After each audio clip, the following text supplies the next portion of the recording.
Hello, my Buff 1000 Nation. How is everyone doing today? Hopefully, everyone's having a great day. If not, I hope it gets better from here. All right.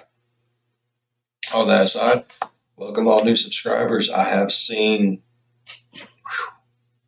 I've gotten a few here in the past couple of days. Heck yeah, I like that. All right. Where was I? Oh, yes. We are here with a new MRBALLEN video, and today's video is titled Blue-Haired Woman Terrifies Authorities. It's Marge Simpson.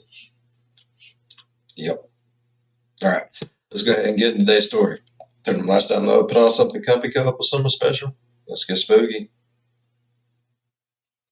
This story is about a baffling disappearance that happened in 2020 in a forest in California. But the most unique part of this disappearance is the incredibly spooky twist that happened very recently. This twist is something that the Madera County Sheriff's Office, who is in charge of investigating this disappearance, they're still trying to wrap their head around what even happened. But before we get into that story, if you're a fan of the strange, dark, and mysterious delivered in story format, then you've come to the right place because that's all we do, and we upload once a week. So if that's of interest to you, please sign the like button up for your very casual, very friendly, slow machine pitch baseball league. But when it's their turn at bat, switch the machine out for a grenade launcher. Also, please subscribe to our channel and turn on all notifications so you don't miss any of our weekly uploads. Okay, let's get into today's story.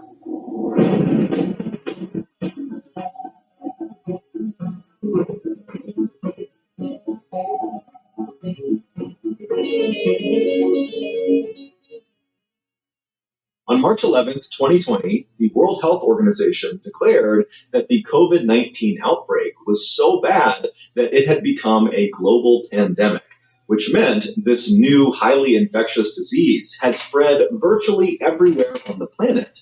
And so around the time...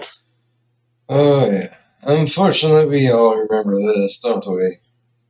And this global pandemic announcement was made, governments around the world began instructing their citizens to stay home and avoid all physical contact with other people outside of the people that you lived with. The idea being these quarantine measures would help stop the spread of the virus. Initially, world leaders and citizens believed these quarantine measures would have a dramatic impact and it would stop the spread, and before long, COVID would be under control and life would just kind of magically go back to normal. But unfortunately, that is not what happened. By June, so 3 months into the global pandemic, positive COVID cases were only going up, not down. And so it was around that point in June that people all over the world were starting to come to terms with the reality that COVID was not this simple problem with a simple solution.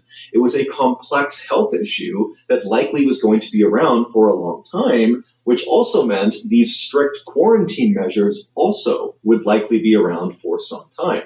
Now, the efficacy of these quarantine measures were quickly called into question, and it was all over the news, and politicians, all they wanted to talk about was, do these measures work? Is it having an effect on the spread of the virus? But for everyday people, the real concern was not politics. It was practicality. How do you live a full and happy life in quarantine? In June of that year, 54-year-old Sandra Hughes was pondering that question. To that point, her life had really not gone the way she had planned it. She had been married. Oh, God, when all this hit, it made people who are having a hard time dealing with everyday stuff, it made it a lot harder on them. So, oh, God. Twice, actually, but both relationships had ended in divorce, and she had never had children. She lived in beautiful Maui, Hawaii, but she hadn't really lived there long enough to consider it her home. And prior to that, for the bulk of her adult life, she'd kind of lived this nomad lifestyle, bouncing around all over the country. And so really, she had never developed a home of sorts. She was an accountant by trade, but in college, she had studied not just accounting, but also wilderness survival, which she happened to be incredible at and was very passionate about.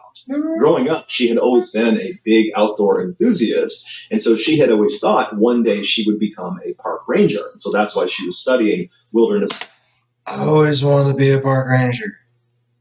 Ever since it, never mind. Ever since I used to watch Yogi Bear when I was little. Yeah. Survival in college. But as these things go, after she graduated college, she did not become a park ranger. She became an accountant. And now, 30 years later, here she was. However, in June of that year, that's how life happens, though. Every time, ain't it?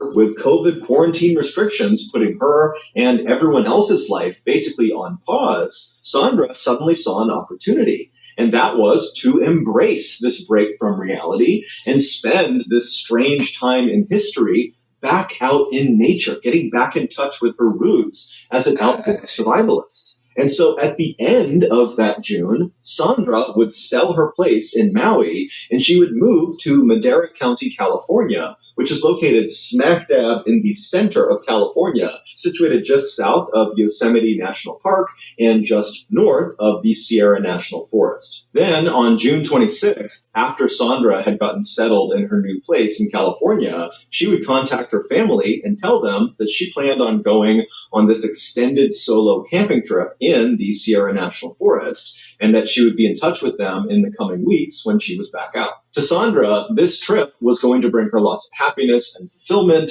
and it was going to allow her to continue to adhere to quarantine guidelines because she'd be all alone. Shortly after speaking with her family on the 26th, Sandra loaded up all of her camping equipment into her silver Saab sedan, and then she would drive from her place south and then east a little over an hour until she was deep inside of the Sierra National Forest. At some point, she would leave the main road and she would hop onto a bumpy dirt road that kind of wound through the forest, and that road would bring her out to an area called the Johnson Meadows. The Johnson Meadows are absolutely gorgeous. It looks straight out of a postcard. It's basically a stretch of beautiful green meadows, and then around the perimeter. That's absolutely beautiful. That's like something out of a postcard. It really is something. Of the Sierra National Forest, and then beyond those trees are the snow-capped Sierra Mountains. But despite its beauty, the Johnson Meadows are actually fairly dangerous. It's a very isolated part of the Sierra National Forest, and there are lots of cougars and bears and other natural hazards in the area, so it's not really a place you go unless you're prepared to be there. And Sandra was certainly that, both in terms of her survival experience and the gear she brought with her. So when Sandra drove her car right up to the edge of the Johnson Meadows, she parked her car off to the side of the road so as not to block the road, and then she got out, she collected her things from the trunk, and then she threw it over her shoulder and began hiking into the middle of the Johnson Meadows to look for a place to set up her campsite. 6 days later, on July 2nd, some hikers came out of the tree line into Johnson Meadows and began walking across the center of it. And as they're walking along, they notice up ahead what looks like a tent and a campsite. They don't see anybody near it, but they clearly see someone is camping in the middle of Johnson Meadows. Mm-hmm. And so this is totally not unusual. Lots of people go hiking and camping in this area. And so these hikers just began kind of creating a wide berth around this person's campsite because they didn't want to cut right through the middle of it as they went across the meadow. But as they're making this kind of wide berth around this campsite, they looked over at it, and as they passed by it, they noticed that the campsite was definitely abandoned, and it looked totally destroyed, like a tornado had crossed right across it. And so when they were parallel with the campsite, the hikers decided to actually go over and look at it and see what was going on. So they walked over to this campsite, and they're looking around, and they see there's a backpack that's clearly been dumped out, and all of its contents are strewn around all over the ground. There's unopened cans of food, there's papers and documents, the tent is in ruins. I mean, the place is just a total mess. And so the hikers didn't really know what to make of this. They couldn't tell if a person had kind of intentionally ransacked this site, or if maybe an animal had come through. But as a precaution, they marked down on their map where this destroyed campsite was, and then they hiked out of the forest. And when they were back in cell phone range, they called the Madera County Sheriff's Office, and they reported the site. And so later that day, some Madera County sheriffs made their way out to Johnson Meadows, and sure enough, the campsite is still there, it's still in ruins, and it's still abandoned. And so they would search the campsite, and they would find some ID cards, and the name on those ID cards was Sandra Hughes. The sheriffs would leave the forest and get in touch with Sandra's family to find out if they knew why Sandra had left her campsite the way she had. But when Sandra's family heard about the state of Sandra's campsite, they had an immediate and definitive reaction to it. They told the sheriffs that Sandra was incredibly environmentally conscious and was very cleanly, and so she would never, ever leave her campsite looking that way on purpose. Something else had to have happened. The family would also tell the sheriffs that they had not spoken with Sandra since the 26th when she started her trip. And so they had no idea where she could be now. And so naturally, the family was concerned, the sheriffs were concerned, and so that day they filed an official missing person report. Over the next 2 days, a massive search was launched in Johnson Meadows and the surrounding area to look for Sandra. And so hundreds of people were out on foot. They had sniffer dogs out. There were helicopters in the air. And during this search, the Madera County Sheriff's Office was interviewing anybody who was out there, hikers, campers, and asking them if they had had any contact with Sandra, because Sandra was actually quite distinctive looking. Before she left for this trip, she had dyed her hair blue. But unfortunately, no one had seen Sandra, and despite this massive search effort over these first 2 days, nothing new was discovered that could lead authorities to where she had gone. But then on July 4th, so 2 days into her disappearance, Sandra Hughes was spotted.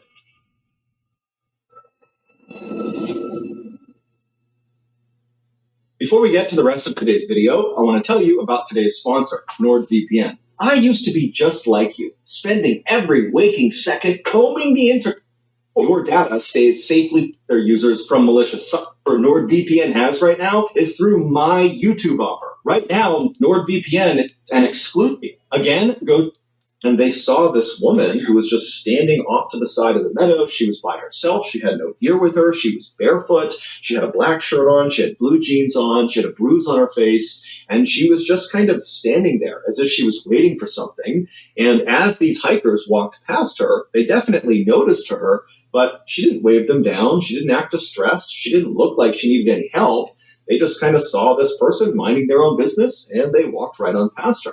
It wasn't until those hikers got to the parking lot that they saw all these missing person flyers out for Sandra Hughes, and they would see the picture of Sandra, and they would see her distinctive blue hair, that they would say, oh my goodness, the barefoot woman we just saw standing in the forest is Sandra Hughes. And so the hikers called the sheriff's office. The sheriff's office got really jazzed up, headed out to where they had claimed to have seen her, but there was no sign of her, and there was nothing left behind that would indicate where she might have gone. The following day, on July 5th, Sandra's vehicle was located, but Sandra was not with it. It was found 5 miles north of where her destroyed campsite was in Johnson Meadows, and the vehicle was actually at the bottom of a ravine, and this ravine was right next to a winding forest road.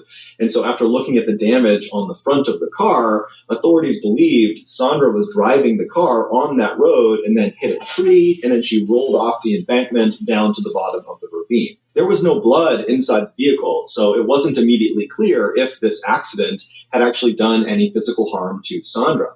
But the most significant thing about the discovery of this vehicle was the... Well, when the two people said they seen her, they did say she had a black eye. I mean, if she busted her head off the steering wheel. State of Sandra's personal effects that had been in the vehicle. Clearly, after the vehicle had come to a stop at the bottom of the ravine, someone had pulled out all of the things inside of the car, all of Sandra's personal things, and kind of thrown them carelessly all over the forest floor, as if they were kind of rummaging through her car, looking for something, throwing things as they went. And the Madera County sheriffs couldn't help but think that this was eerily similar to how her campsite looked in Johnson Meadows, where all of her personal effects had just kind of been chucked all over the place. At this point, authorities did not believe Sandra was actively trying to evade them. Instead, they thought, maybe Sandra got hurt, maybe back at the campsite or even during this car accident, and the injury has impaired her cognitive abilities, and so now, maybe she's lost in the woods and doesn't know what's going on. There was some discussion about foul play maybe being involved, but that was largely discounted. And so a decision was made to just leave her vehicle where it was at the bottom of the ravine, thinking, maybe Sandra is going to come back to this vehicle. And maybe that's why all these things have been strewn around, because she's coming back and looking for something. And so authorities left a note in the window of her vehicle that said, hey, Sandra, we're looking for you. Please call this number if you see this. And then at the bottom of this note, it said, your family really misses you. The search for Sandra would continue over the next several days with a new focus around the area where the car had been found, but nothing new was discovered. Then, on the evening of July 12th, so 1 week after the vehicle was discovered, a team of searchers had made their way 2.5 miles north of the vehicle, and they were actually inside of Yosemite National Park. They were barely inside, and they were right up along this lake called the Spotted Lake. Now, this is an area that's very difficult to get to. There are no main roads that get there. There are no main trails that get there. And so the searchers, they're up in this very rugged part of Yosemite. And as they're walking along with their flashlights out, they see a sleeping bag. And it's laying out right in the middle of the ground, in the middle of nowhere. And it looks like it's been used recently. And it would turn out that sleeping bag was Sandra's. But again, when they brought all the searchers out to that area and they searched all around the Spotted Lake and all over this area, there was no sign of Sandra. At this point, authorities were totally baffled. On a map, Johnson Meadows, where her first campsite was, then her vehicle, and then this sleeping bag were all more or less in a straight line going south to north. It was almost like Sandra, from the day she went missing, had just begun slowly working her way to the north, but she was doing it without any equipment and most likely barefoot in an area that was steep and rugged and dangerous and full of cougars and bears. And so authorities knew if they didn't find her soon, even if she was doing this on purpose, she was likely going to succumb to the elements. She's stressing me the fuck out, though. I know that's just details. The search for Sandra would continue for another week after the discovery of her sleeping bag. But by that time, by July 20th, there hadn't been any new developments. No one had seen Sandra. There were no new leads. And so unfortunately, the authorities had to scale back their search. About 3 weeks later, on August 9th, 2 hunters were driving down this very desolate forest road, located several miles to the east of where Sandra's car had been found. And as they're driving along, they turn this corner, and as soon as they do, they look up ahead, and they see there's this woman. Now, she's not standing on the road or even right next to the road. She's kind of tucked up a ways on this hillside in the trees, and she's leaning up against a tree. And so the hunters are looking at her, and they're seeing that she's got no equipment with her. There's no backpack, there's nothing, no tent, and there's no other people anywhere. I mean, they're in a very isolated part of this forest, and it's odd to see people here to begin with, let alone this woman is just kind of casually standing up against a tree. Right. And so the hunters, they're like, okay, let's drive up and see if she needs something. And so they pull up right up alongside her. She's still, 10, 15 feet away from them, tucked up in the trees. And so they roll their windows down and they're looking up at her, trying to kind of flag her and get her attention. But the woman is not paying attention to them at all. She just continues to prop herself up against this tree and just kind of stares off into the distance. And so the hunters, they're looking up at her thinking, what's going on with this woman? And they kind of called out to her. They tried to wave her down, but there was nothing. There was no interactions with them. And so ultimately the hunters thought, okay, well, we don't know what this woman's doing, but it seems like she's here on purpose and she doesn't seem like she's in distress. She doesn't look hurt. And so they just decided to carry on. So they drove off, and then later that day, they would see one of the missing person flyers for Sandra Hughes, and they saw the blue hair in the picture, and they were like, oh my goodness, the woman we saw standing up against the tree in the middle of the forest was that woman, Sandra Hughes. The hunters would contact the Madera County Sheriff's Office and report the sighting, and they would describe Sandra as looking... What is wrong with this? Like, okay, I get... But if everyone's going to be hollering at you and trying to get your attention, why is she just standing there ignoring everyone? At least, acknowledge and run away or... Slightly thinner than the picture of her on her missing person flyer, and they would also say she was wearing overalls and a floral t-shirt, which was interesting to sheriffs because the last time Sandra was sighted, which was on July 4th, when those hikers had seen her barefoot with a bruise on her face near Johnson Meadows, she had been wearing a black shirt and blue jeans. And so clearly she had changed her outfit, but that didn't really make any sense because she had left all of her things at the campsite in her car. And so the whole situation was just totally weird to the sheriffs. But regardless, they headed out to that road where the hunters had seen Sandra. But like always, Sandra was not there, and there was no sign she had ever been there. She's part Bigfoot. Let's just go ahead and say it. She's part Bigfoot. That's the only explanation for any of it. After this, Sandra's case went cold. And so authorities and her family began to brace for the reality that they likely would never see her again. Yeah. But there was one more terrifying twist coming. A year later, on Wednesday, July 21st, 2021, Jake Gorba, his wife Victoria, and their 3 young children were driving in Jake's off-roading vehicle up this steep forest road in the middle of Sierra National Forest on their way to the top of Shut-Eye Peak. Shut-Eye Peak is a mountain in the Sierra National Forest with stunning panoramic views from the top, and it's located about 5 miles to the south of Johnson Meadows, where Sandra's first campsite was discovered. So Jake and his family, they're driving their way up this mountain. How many miles? Top, and it's located about 5 miles to the south of Johnson Meadows, where Sandra's first campsite was discovered. So Jake and his family, they're driving their way up this long, bumpy, winding forest road, making their way towards the top of Shut-Eye Peak. And when they get about halfway, the kids in the back start complaining that they're hungry.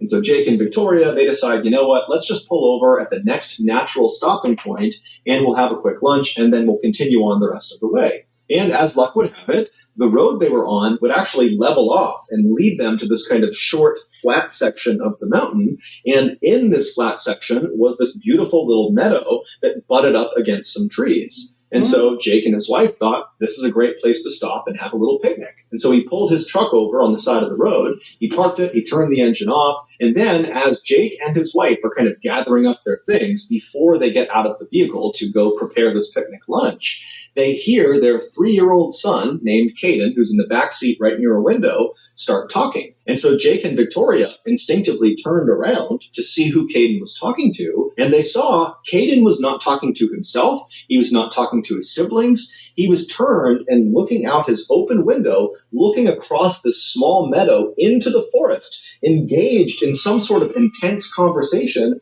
with somebody outside. And so Jake and Victoria, they see their son, and they look out the window in the direction he's looking and talking, and they don't see anyone. And so Victoria, she looks at her son and goes, Caden, who are you talking to? And what he would say to her would send goosebumps all over her body. And in fact, what would happen over the next several minutes from that point onward was so unsettling that Jake and Victoria decided, you know what? We're not going to the top of Shut-Eye Peak. We're turning around and we're leaving. And so they would speed out of the forest, and they would get back home. And that night, Victoria would make a Facebook post about what her son said and this terrifying ordeal they experienced on Shut-Eye Peak, and she would post it. And that night, the Madera County Sheriff's Office would reach out to Victoria via a Facebook message, and they would tell her, hey, we saw your post. Can we please speak to you and your son? And so the next day, the sheriffs met up with the Gorba family, and after speaking with Caden and hearing what he had to say, they would leave that exchange just as unsettled as Caden's parents. The day before, when Victoria turned around and looked at Caden and said, who are you talking to? Caden would turn away from the window and look at his mom, and he would say, there's a woman out there and she needs our help. And he starts pointing out the window. And so again, Jake and Victoria, they look from their son back out the window into the tree line, which is where Caden is pointing, and they don't see anyone. And so they turn back to Caden and they say, honey, we don't see anyone out there. And Caden, at this point, he becomes emphatic. And he says, Mom, you gotta trust me. She's right there. She needs our help. She's lying face down. Her legs are straight up and she's dead. And so at this point, Victoria and Jake are looking at their son thinking, what's going on here? Jake promptly hops out of the car and just starts running into the woods to see what's going on. Is there a person out here? But he's out there looking around, and there's no one. And while he's out there, his son is pointing in the direction of where he is, claiming there's this woman right near him. And so Jake's looking around thinking, there's no one out here. I have no idea what my son's on about. And so he's spooked. He runs back to the car. And when he gets inside, Caden is still looking out the window. He's pointing and he's talking to this dead woman that needs their help.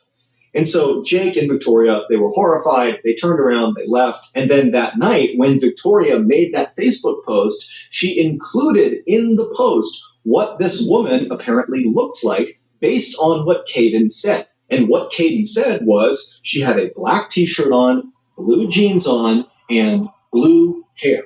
And so when the Madera County Sheriff's Office saw this post that described... But wasn't she just wearing like a flowered shirt and some overalls not too long ago?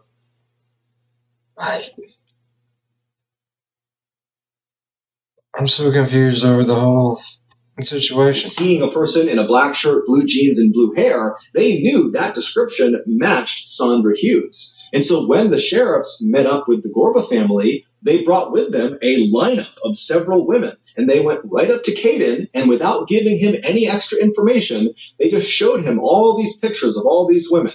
And they said, Caden, can you identify in any of these pictures the woman you saw in the woods? And Caden looks at these pictures, and he picks out 3 pictures. All 3 are Sandra Hughes. The sheriffs, along with Caden and his father, they would return to that section of Shut-Eye Peak to search the tree line near the meadow to see if there was any sign of Sandra or any indication that she had been there, but like always, there was nothing. As of today, we still have no idea where Sandra is or what happened to her, and nobody has any idea what to make of the very strange sightings of her that occurred after she went missing. It's all just one big mystery.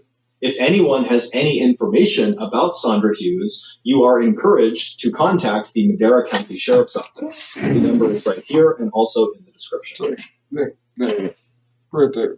So that's going to do it. If you got something out of this episode and you haven't done this already, please sign the like button up for your very friendly, casual, slow machine pitch baseball league. But when they're up at bat, switch out the machine for it. All right. That was a strange one.